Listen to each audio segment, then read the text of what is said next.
Bentrovati, ed ecco i 3 appuntamenti da fare assolutamente in provincia di Gorizia, in Gorizia e provincia, prima della fine del mondo per questa domenica 24 febbraio. La prima, ovviamente, l'apertura e la sfilata del primo carnevale isontino che si tiene quest'anno a Gorizia dalle ore 14 per tutto l'anello cittadino. Ci saranno 10 gruppi e altrettanti carri che sfileranno per mostrare le allegorie, la parata che vedrà comunque la partecipazione di tante persone.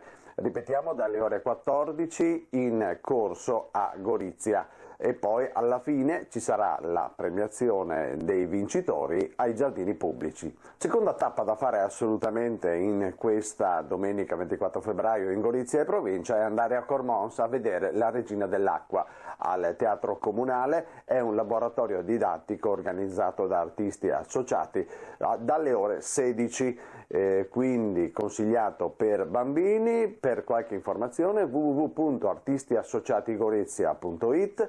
I cuccioli si trovano questa volta a dover interpretare a loro modo la fiaba di Andersen, la regina del...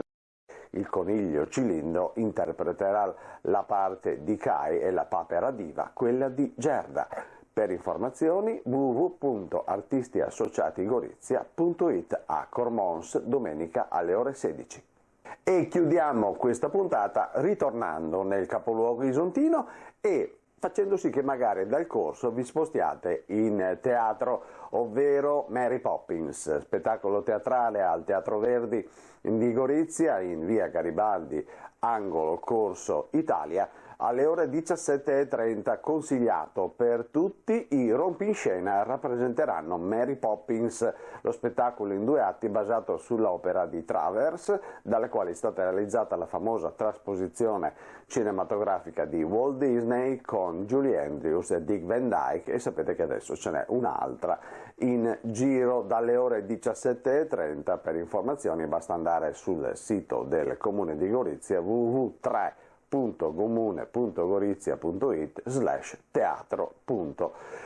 Per quanto riguarda questa rappresentazione dalle ore 17:30 di domenica. E ringraziamo l'ufficio di promotorismo di Gorizia per le informazioni.